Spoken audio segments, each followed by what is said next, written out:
and welcome to another story from the bookshelf. The story that I'm going to read for you today is Alice in Wonderland, and I'm reading this especially for Casey. Casey had a birthday last week. She turned 7, and Casey lives on the island of Cyprus.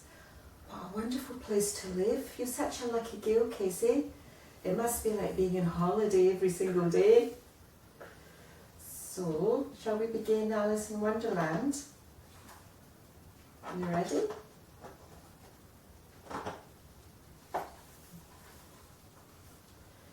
Have you ever tried to listen to a long, boring school book on a warm, lazy day? And have you ever wondered why anyone would make a book so boring? Then you are just like Alice, because that is exactly what happened to her. As Alice sat, warm and sleepy, trying to listen to her sister read and daydreaming of how she would make books so much more interesting and how she would make her world with less sense and more nonsense, and how she might, or might not, make a chain of daisies, a white rabbit ran by. Now, Alice didn't think it was strange to see a rabbit, but she did think it was very strange to see this rabbit take out a watch and to hear him say, I'm late for a very important date. Which is why Alice, curious, jumped up and followed the white rabbit right into his rabbit hole. Which is how Alice, very curious, found herself suddenly falling and falling and falling. The rabbit hole was either very deep or she was falling very slowly, because as Alice fell, she had time to review most of her spelling words, 72% correct, recite 2 poems poorly, and say all of her 7 times table all wrong before landing with a gentle thump. Alice saw the white rabbit disappear through a tiny door. Curiouser and curiouser, said Alice, who was so surprised she forgot how to speak correct English. She was much too big to fit through the rabbit-sized door, so she followed the directions on a bottle. Drink me. Alice shrunk down to just the right size and grabbed the doorknob. Locked. The key was, of course, on a now giant tabletop way above her head. Alice spotted a box of cookies marked, Eat me. She followed directions again and she grew and grew and grew until she was much too big to fit through any door. Alice felt so sad. Now, how would she ever catch up with the white rabbit? She cried gallons of giant tears. Luckily, the tears floated the drink me bottle right into her giant hand. She drank and she shrank. The now tiny Alice floated on the sea of her own salty tears right through the keyhole. The waves of giant tears washed Alice ashore and into the woods. Something wiggled in the bushes. It must be the white rabbit, thought Alice. But it wasn't. It was 2 odd fellows named Tweedledee and Tweedledum. They didn't look at all helpful, but to be polite, Alice introduced herself. My name is Alice, said you-know-who, and I'm following a white rabbit. She's curious, said Tweedledee. The oysters were curious too, said Tweedledum, and you remember what happened to them. What did happen to the oysters? Asked Alice. Tweedledee and Tweedledum happily recited their poem about the curious oysters. The oysters were invited to dinner by the walrus, but they ended up being the dinner. That's a very sad story, said Alice. But it has a good moral, said Tweedledee. If you're an oyster, said Alice. Tweedledee and Tweedledum started reciting more strange poems. So Alice snuck away to search deeper into the forest for her white rabbit. A loaf of bread and butter flies flew lazily overhead. Alice spotted crabgrass and a tiny horse with wings and rockers. A rocking horse fly? Said Alice. Naturally, said the rose. At least Alice thought it was a rose. But that's nonsense, Alice said to herself. Flowers can't talk. Of course we can talk, said Rose. If there is anyone worth talking to, added Iris. Talking flowers. Alice thought this was wonderful.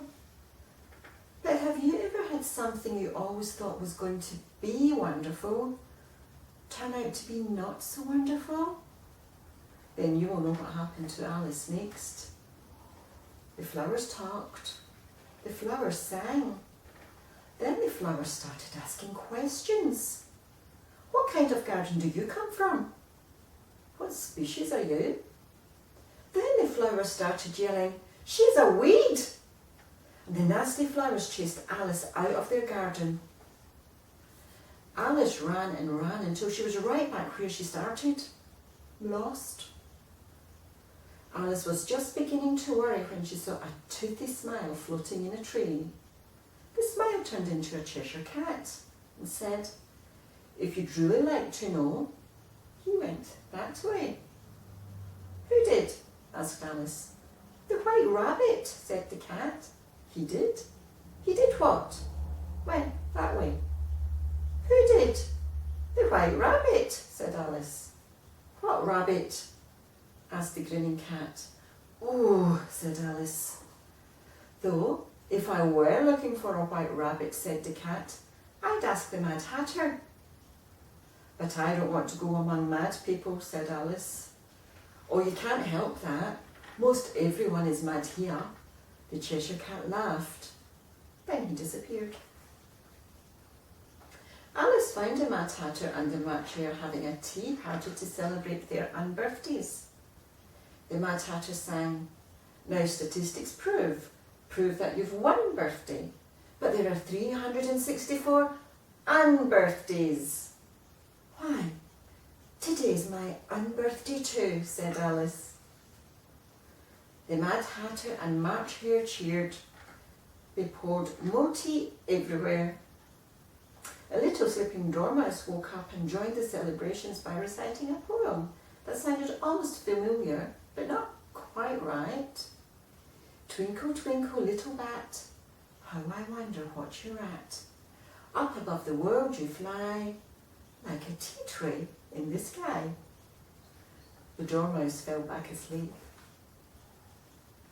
Alice thought this tea party was too curious, even for her. So when the March Hare asked her to stay for more tea, Alice answered, I just haven't the time. The time? The time? Who's got the time? Yelled the Mad Hatter. And like an answer to the question, a small figure hopped through the hedge, looking at his watch saying, no time, no time, I'm late, I'm late, I'm late. The white rabbit, cried Alice. The Mad Hatter grabbed the white rabbit's watch and held it to his ear. No wonder you're late. This clock is exactly 2 days slow. The Hatter and the Hare popped open the white rabbit's watch. They buttered the gears. They sugared the springs. They strawberry jammed the wheels. Tick-tock, tick-tock, tock-tock, blam! Time exploded. The Mad Hatter and the March Hare picked up the white rabbit and heaved him over the hedge. This is the stupidest tea party I've been to in all my life, said Alice. And it was. Alice ran to catch up with the white rabbit. And I'm sure you know what happened next. She couldn't find him. I've had enough nonsense, said Alice. I'm going straight home. But when she read the signs to find her way, they were no help at all. Alice grew sad, then worried, then frightened. She cried to herself just a little bit, missing her home and even her boring schoolwork. The moon curved like a smile in the darkening sky, rose overhead. I want to go home, said Alice, but I can't find my way. Naturally, said the moon, turning into the smile of the Cheshire Cat. That's because all ways are the Queen's ways. The cat opened a door in a nearby tree to show Alice the castle of the Queen of Hearts. Alice, curious as ever, did exactly what you would do. She made her way to the castle. There she saw 3 gardeners painting a white rose bush red. The Queen, she likes them red, said the 3 of clubs. If she saw white instead, she'd raise a fuss, and each of us would quickly lose his head. Oh dear, said Alice, then let me help you. But before Alice and the gardeners could paint the last rose red, the royal horn sounded. The Queen, yelled the 3 of clubs. Cards came marching from every direction. Clubs, spades, hearts, diamonds. 1s, 2s, 3s and 4s. 5s, 6s, 7s and 8s. 9s, 10s and jacks. And almost late for a very important date, but just in time to do his job, came at last. Guess who? The White Rabbit, said Alice. The White Rabbit blew his horn and announced, Her Royal Majesty, the Queen of Hearts. Alice had always thought it would be so wonderful to meet a queen, but you remember how some of those so wonderful things turn out? Who's been painting my roses red? Yelled the Queen. Off with your heads! Alice began to politely explain. I'm trying to find my way home. Your way? All ways are my ways, yelled the Queen. And you won't be surprised to hear what she yelled next. Off with her head!